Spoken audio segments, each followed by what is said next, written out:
Hopefully they can hear you, kiddo, because the microphone is right over here next to my face. But I dig the enthusiasm. So hello. Oh, the camera's right there. Hello, and welcome to the Rock Metal Podcast. I'm your host, John Harris, and usually on my right-hand side, but now it's on my left-hand side is my right-hand man, Gabriel. What up? Yeah, today on Rock Metal Podcast, we have Sin Savage, or Sin Savage, who has just released some new singles right now, being joined by Jasper to share some more information about what the band has got going on and what they've been up to. So, Jasper, welcome to the show. Hi. I'm very glad to be here. Thank you. Absolutely great to have you on, mostly because of your very impressive wall of guitars. Yeah. I mean, the empty shelf is kind of creepy, but... Yeah, I would agree. That IKEA Billy, is that an IKEA Billy shelf? Yeah, definitely. Everybody knows it. Beautiful. Everybody knows Billy. All right. Now, one of the things I was doing before we got on this call, Jasper, is I was actually listening to the tracks just to remind myself of how killer they sound. And one of the things I really dig, and this is more of a production thing maybe, is you guys have like an 80s hard rock sound. I hope you take it as a compliment. Yeah. But with a very modern production, and I think ultimately a lot of that had to do with in the 80s they were mixing for vinyl, where you couldn't have a lot of bass. But you guys are mixing for the modern world, where we can have bass. So I really dig the sound you guys are getting on the record. Okay, definitely. Yeah, we tried to do actually what you were telling us. That's what we try. We have lots of influences from the 80s, although we didn't live in the 80s, but our influences are there. But we wanted to make it like more modern and have this blasting sound. So if you think we did it great, then it's awesome. Indeed. Now, take us through, I guess, maybe two of these tracks, but we wanted to talk about Hearts Under Fire today and Side by Side. Yeah. Hearts Under Fire just comes out screaming. Side by Side starts off gentle, eases me into the onslaught. Why these tracks for singles? We recorded an EP last year with 4 tracks on it, and we were thinking like, what are we gonna do now? We're gonna do a full album, gonna put some singles online, or what are we gonna do? And then we thought like, what's the best way to get the most attention for the band? Because if you make a full album, you spend like a year or 2 years making it, producing it, recording it, costs a lot of money, and then you have like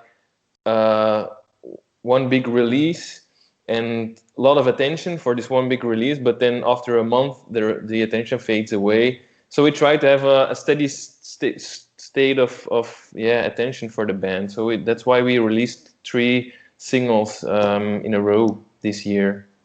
Okay, you mentioned something very important there. The attention fades away from an album release, and do you guys have that as an experience? You guys released an album before in the past and found it just didn't have enough pow as, say, what you're doing now, releasing singles? Yeah, in the band we played before, we released a full album, and then it takes a while before you can release something else, another full album or some different things. So people starting to forget the band, and if they don't see you live, so we wanted to have keep the attention on the band actually. Well, yeah, you mentioned something important there. If they can't see you live, and this is the kind of year where they can't see you live. And you mentioned you guys have released 3 singles this year, so that takes me... We'll jump back to these tracks in a second, but I wanted to jump on the can't see you live and releasing 3 singles this year and say, how has coronavirus affected Sin Savage this year? Has it been weird navigating the new territory, or are things kind of just gone to plan anyway? Except from the gigs getting canceled, things were actually getting like we planned it. We already planned to do the singles before Corona happened. We actually recorded them in January, I think. So we were actually lucky to have these 3 singles as a backup to get through the Corona period, because people can't see you live, but you can still release some things. So we were very lucky, actually, and we're very happy to do that, because with the Corona and stuff, you can't even record in the studio. So yeah, we had the 3 songs already. So lucky us. And then when it comes to making the videos that accompanied the tracks, were those also done before coronavirus? No. We had, for the first 2 singles, we had a lyric video, so that wasn't really a problem. But for Hearts Under Fire, we did a actual video clip. We recorded it in September, but as you maybe noticed, there's not one shot we are together in the video clip. So we did it like Corona proof.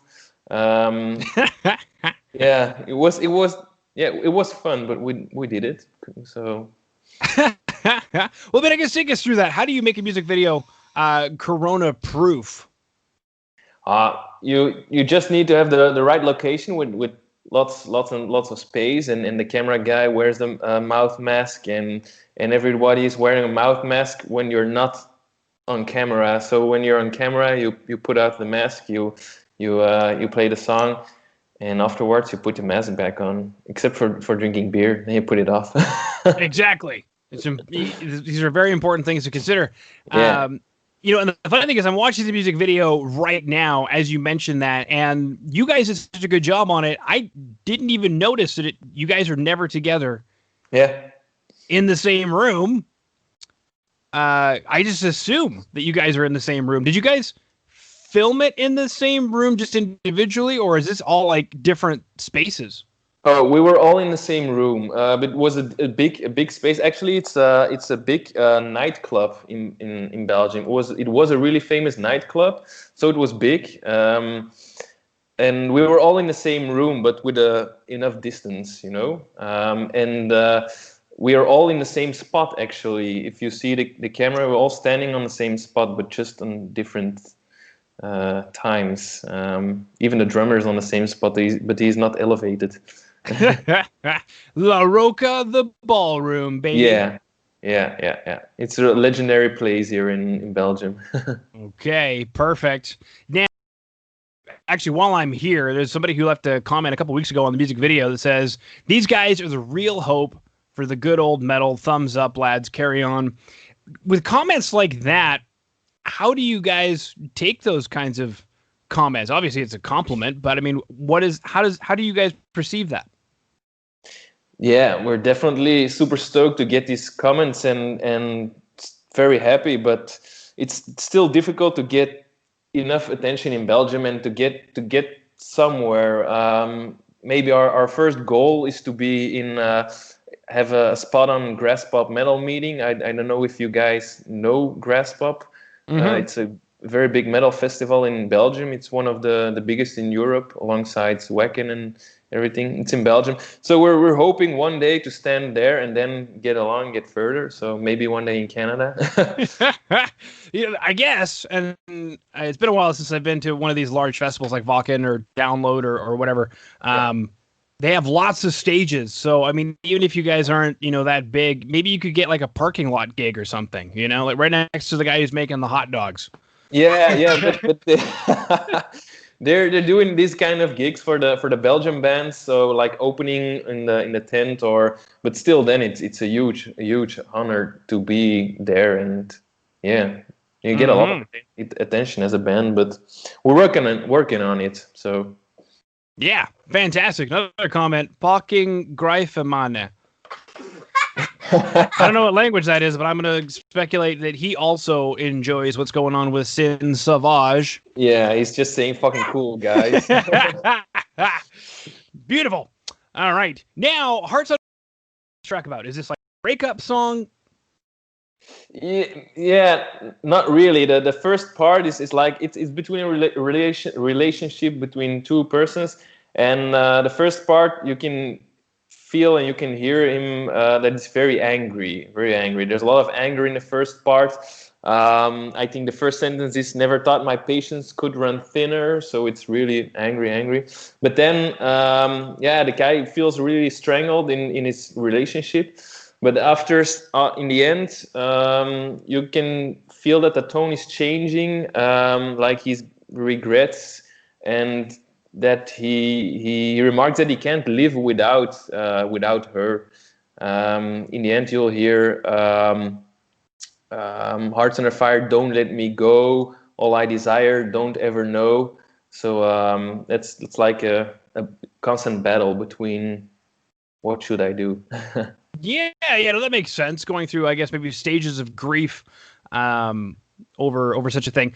Did you guys write the music that way and then made the lyrics tie into it, or was the idea to lyrically have a change and then you guys musically made the change? No, we actually always write the music first, and then our most of the time, me and my singer, the singer comes up with the riffs and the music, and most of the times he already has a certain image about which vocal parts, and then most of the time he has like a one sentence already. And this song, it was Hearts Under Fire, Don't Let Me Go. And we actually use it as a working title, but then integrated into the full song, and we just kept it as the main title because we thought it was the best title. Okay, very cool. Well, it's a killer title as well. And one of the other tracks we're going to chat about is, and I've got your Spotify page up right now, and at least here in Canada, I don't know if Spotify changes per region, but it's the second most popular track on Spotify right now. Oh, cool. First track is Blinded, then we've got Side by Side, and then Hearts. Mm-hmm. So I'm just kind of curious, is it because of the way the tracks were released, or do you think that these tracks are just really resonating with people and that's why they're so popular? I don't know. It's maybe because they're released recently. I think the Spotify takes the tracks with the most streams from the latest 7 days or the latest month, I think. But the most popular track still is Lost in the Dark. It's from the first album. It's a really heavy one. And then people also like Blinded by Lies. Blinded by Lies is the first single we released this year.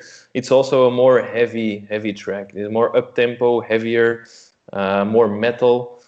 People tend to like more the metal stuff, but they also like the more the hard rock, more 80s vibe kind of stuff. So I don't know. Okay, now something else that you had mentioned, actually that's a good tangent, I guess, to go off of, is when you guys are writing stuff, are you guys thinking this song should be more metal or this song should be more, I don't know, 80s vibe? Or is it just the way it happens, you release it, and you're kind of noticing how the fans and potential fans are reacting to the material? Oh, actually, it's like it depends who is writing the song or who did the most part of the song. We have our like different influences. Our singer Sam he's a real 80s guy. So Hearts Under Fire, he wrote almost all the parts of Hearts Under Fire, and you can hear it. And I have also my 80s influences, but I also listen to heavy metal and the more heavier stuff. So I get more influences from heavier stuff if I write. So I wrote Blinded by Lies because it's really heavy. And then we have our bass player and our drummer who also like to listen more to the heavy metal stuff, like Vasily, our drummer. You have the middle section, Hearts Under Fire. That's really technical, like really heavy. That's the part he wrote. So it's like a confluence of all these genres, and that makes it so special, I think, because we all write music. Yeah. So. Now, I guess that being said, are you guys seeing a more cohesive direction going forward, or is it kind of seem to be sort of the parts and pieces coming together still?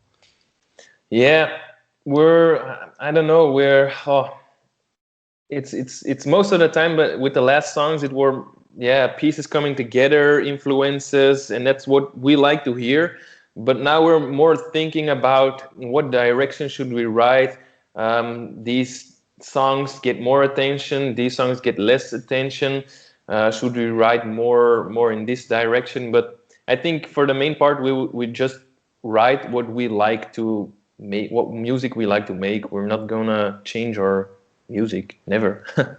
Yeah. Now, something you had mentioned earlier on was releasing some singles this year. Not really able to play any shows, but looking forward to Grass Pop. I guess what has then been the alternative this year? Are you guys writing more music? Are you guys doing like maybe live streams, Q&As, acoustic sets, giveaways? How are you keeping in touch with the fans? And what are you doing with, I guess, the free time now that there's even yet another lockdown? Yeah,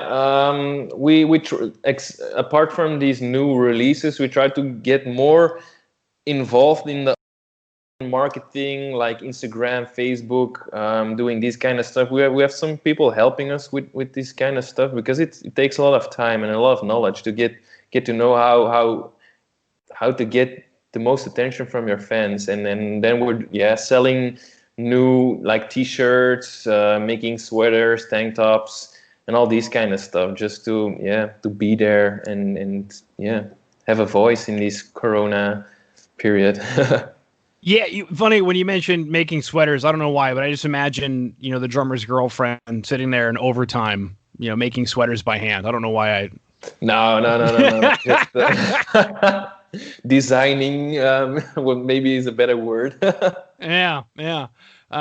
Cool. I guess big next question is, so what's next? What should we expect? Are these 3 singles just singles, or are they a part of an eventual EP or album?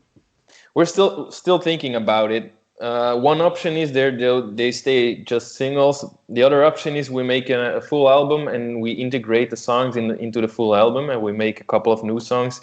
We're not there yet. We're just like maybe waiting and seeing what happens next in the with the coronavirus and stuff. Because that being said, you can do gigs, so you don't have money coming in for the band. It's the biggest way to get money for the band.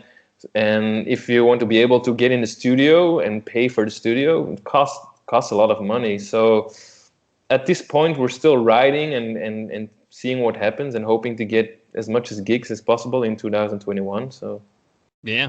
Well, that completely makes sense. Now, I think we've covered just about everything. Yes, where we've covered Hearts Under Fire, Side by Side, the music video done in September, the lyric video, which, as you mentioned, that's pretty easy to do remotely. It's not easy, but we know some people who are helping us. I did the first music video for Blinded by Lies, and it took me hours, days, months to get it done, because I'm not a computer wizard. But then a girl we met, she helped us out with the lyric video for Side by Side, and it was done so much better and so much faster. So we're happy that some people were willing to help us with this kind of stuff. Yeah, exactly. We covered what's coming up next, what this year has been like for you guys. I guess one of my other questions is, since you've getting some help in the online side of things and are now what we'll say more active on, say, Instagram and Facebook, I find those platforms are very hit or miss for bands. Either they really get successful on, say, Instagram, or they really get successful on, like, say, Facebook. For a lot of bands, they're just like, I don't get it. What even is this thing? Personally, I don't think they're very good for most bands unless you figure it out, I guess. What's your take on it? How's it been? What's been the most pivotal thing for you guys in utilizing that technology? Yeah, I don't know. It's difficult to keep to being online every time as a band, because we all have our private lives and our jobs and everything, and it takes a lot of time to plan these kind of posts and do Facebook, do Instagram, make sure your music is on Instagram Music and everything. So it takes a lot of time, and we don't have all the knowledge about it, but some people do. And if these guys help us, then yeah, fans see more of our music and get to know us better, and that's what we like. We try to get more personal videos and stuff, but we're still working on that. We metal guys are a little bit shy. I suppose so. I suppose you got to get more girls. Get more girls involved. They help with lyric videos. Yeah. Yeah, they'll help with the sweaters. They'll help with the social media. It'll be fantastic. Yeah, definitely. Just buy a billboard wherever it is, you know, in your city, or the biggest billboard. Just buy it out for like a day. You know, Sin Savage. Listen on Spotify. We had it one day for our release show last year. We had a billboard in our hometown, and it was like the 30th May 2019 release show Sin Savage. So we had that. It was cool. It helped. Yeah. The classic stuff will always work because the classic stuff is still there. Yeah. Airline magazines, even though a lot of people really probably aren't traveling on airlines so much right now, but taking out a spot in airline magazines, they're listening to Spotify on the airplane anyway. So they're flipping through the magazine. They open up a page, Sin Savage on Spotify. Listen now. Oh, okay. Whether they end up liking you or not, but you're increasing your chances. Yeah, definitely. They're trapped. They can't go anywhere. It's true. Yeah, it's a good point. Boom. Okay. Is there anything that I did not bring up, Jasper, that you wanted me to bring up? You're like, man, I really hope that John asks this question, and I didn't, and you were going to be heartbroken. I don't think so. I just hope that Canada will hear our music, and that they invite us to do a gig at a big festival in Canada. So yeah, we've got a few of those. Heavy Montreal probably going to be the best one for a band from Europe, and then you can also do some we'll call it touring around the Canadian tour, which is our two biggest cities, Toronto and Montreal.